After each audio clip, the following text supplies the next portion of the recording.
अंबिकापुर नाम का एक गांव था जो उत्तराखंड में था। उसी गांव में प्रेमनाथ खेती किया करता था और उसका बेटा प्रवीण मैगी बेचा करता था। वैसे तो प्रवीण इंजीनियर था, लेकिन नौकरी न मिलने की वजह से मैगी का स्टॉल लगाकर मैगी बेचता और कभी कभार खेती करने में अपने पिताजी की मदद भी किया करता था। मैंने तुम्हें पहले ही कहा था कि पढ़ाई मत करो। सारी जमीन जायदाद गिरवी रखकर तुम्हें इंजीनियर बनाया और अब तुम्हें नौकरी ही नहीं मिल रही है। हम कैसे अपनी गिरवी जमीनें छुड़ाएंगे? अब नौकरी नहीं मिल रही तो इसमें मेरी क्या गलती है पिताजी? मैंने पूरी कोशिश की थी नौकरी पाने की और अब तुम मैगी बेच रहे हो। शहर जाकर किसी दुकान पर ही क्यों नहीं लग जाते हो? कम से कम 2 पैसे ज्यादा आएंगे। अपना व्यापार अपना होता है पिताजी, जब मन किया खोल दिया। ना कोई कहने वाला है ना कोई सुनाने वाला। इसी वजह से मैं ये छोटी सी मैगी स्टॉल लगा रहा हूँ।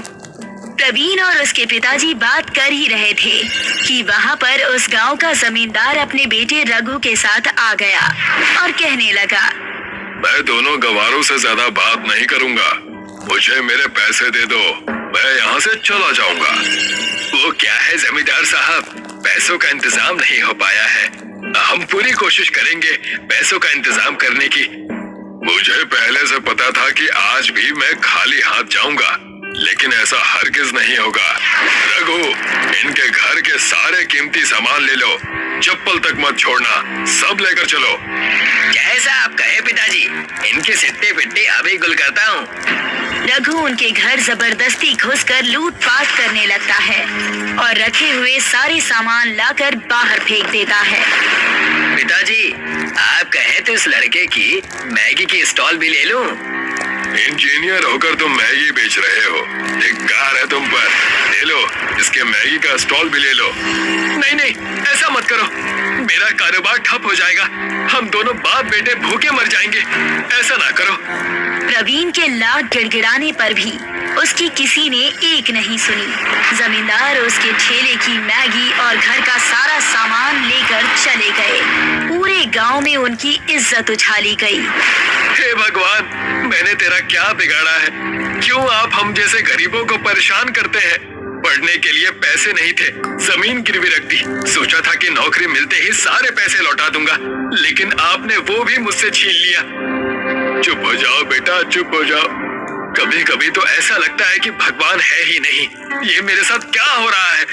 प्रवीण गुस्से से एक पत्थर उठाता है और आसमान की तरफ उछाल देता है और वो पत्थर उसके गांव के पास वाले जंगल में जा गिरता है और एक पेड़ पर रखे हुए मटके से टकरा जाता है, जिससे मटका फूट जाता है और उसमें से एक आत्मा निकलती है। कई सालों बाद मैं आजाद हो गया, लगभग 300 सालों बाद। लेकिन इस जंगल में तो कोई आता नहीं। तब ये मटका किसने फोड़ा? मैं जल्दी से यहाँ से भाग जाता हूँ, वरना वो तपस्वी मुझे फिर से कैद कर लेगा। दूसरी तरफ प्रवीण उसी जंगल में लकड़ियाँ काटने जा रहा था। तब उस आत्मा ने प्रवीण को लकड़ी काटते हुए देखा। इतना कहकर वो आत्मा प्रवीण के पास जाता है और कहता है, हो ना हो, इसी आदमी ने मुझे मुक्त किया है, क्योंकि उस तपस्वी ने कहा था जो भी मुझे मुक्त करेगा मैं केवल उसे ही देख पाऊंगा और वो सिर्फ मुझे ही देख पाएगा। वो आत्मा प्रवीण के पास जाता है और कहता है, नमस्ते भाई साहब। उस आत्मा की आवाज सुनकर प्रवीण बहुत डर जाता है और जमीन पर गिर जाता है। कौन हो तुम और हवा में उड़ कैसे रहे हो? मुझसे क्या चाहते हो? अरे तुम घबराओ नहीं, तुमने मुझे आजाद किया है, मैं तुम्हें हानि नहीं पहुंचाऊंगा। मैंने तुम्हें कब आजाद किया? तुम कुछ भी कह रहे हो। इस जंगल में मैं पिछले 300 सालों से कैद हूँ। मैं जिस मटके में कैद था उस मटके पर तुमने एक पत्थर मारा, जिस वजह से मैं आजाद हो गया। हाँ, तब मैं गुस्से में था। चलो जाओ, मुझे मेरा काम करने दो। तुम मुझे सारी बातें बता सकते हो, मैं तुम्हारी 2 विनती पूरी कर सकता हूँ। क्या सच? तो सुनो।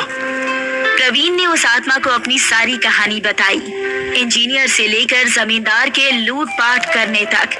सारी सच्चाई सुनकर उस आत्मा ने कहा, जब मैं इंसान हुआ करता था तब इतने बुरे दिन नहीं थे जितने कि अब है। अच्छा हुआ उस तपस्वी ने मुझे कैद कर लिया, वरना ये सब दिन देखने पड़ते। तुम इसका कोई उपाय बताओ, अपना अलग ही रोना रो रहे हो तुम तो। अच्छा तो सुनो, मैं तुम्हें एक वरदान देता हूँ। तुम अब से जो भी खेती करोगे वो तुम्हारे कारोबार की खेती होगी। यानी मैगी की खेती? क्या बकवास कर रहे हो? तुम्हें ये ढोंग लगता है तो तुम एक काम करो, इस जमीन पर पत्थर गाड़ कर उस पे पानी डालकर देखो। प्रवीण ने ठीक वैसा ही किया। उसी वक्त प्रवीण ने उस पत्थर को जमीन में गाड़ दिया और उस पर पानी डाला तो उसमें से एक पेड़ निकला जिस पर मैगी लगे हुए थे, जिसे देखकर वो दंग रह गया। ये तो सच में मैगी की खेती हो गई। मैंने कहा था ना तुम्हें। दूसरा वरदान ये है कि जिसने भी तुम्हें हानि पहुंचाई है वो खुद गिड़गिड़ा कर तुमसे माफी मांगेगा पूरी सभा के सामने, लेकिन तुम्हें उसे मैगी खिलानी होगी। उसके बाद ही ये मुमकिन है। मेरे 2 वरदान तुम्हारे लिए खत्म हो गए। अब मैं चलता हूँ। शुक्रिया दोस्त, मुझे आजाद करने के लिए। इतना कहकर वो आत्मा वहाँ से उड़ गया और प्रवीण को 2 वरदान देकर चला गया।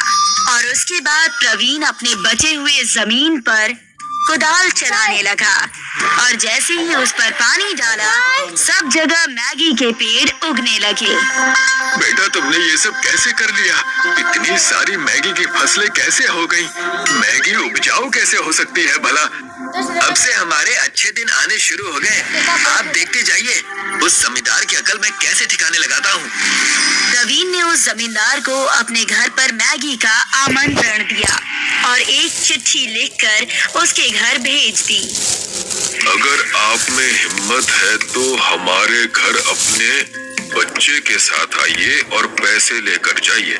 उस 2 कौड़ी के लड़के की इतनी हिम्मत, वो मुझे इस तरह से चिट्ठी भेज रहा है, उसकी तो खैर नहीं। जमींदार गुस्से से वहाँ से चला जाता है और जैसे ही वो प्रवीण और प्रेमनाथ के घर के पास पहुँचता है उसे मैगी की बहुत अच्छी खुशबू आ रही होती है।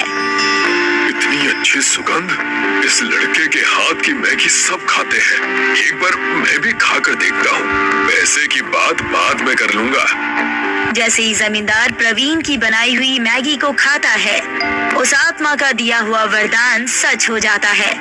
जमींदार का सिर चकराने लगता है और वो कहता है, मुझे माफ करना प्रवीण, पैसों के लालच में मैं अंधा हो गया था, लेकिन अब मैं तुमसे पूरे गांव के सामने माफी मांगूंगा। बदले में तुम पूरे गांव को मैगी की दावत दे देना। जी, ये मुझे मंजूर है, मैं ऐसा ही करूंगा।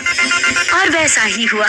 जमींदार ने सबके सामने प्रेमनाथ और प्रवीण से माफी मांगी और उनकी जमीनें उन्हें वापस लौटा दी। गांव वालों ने मैगी की खेती शुरू कर दी।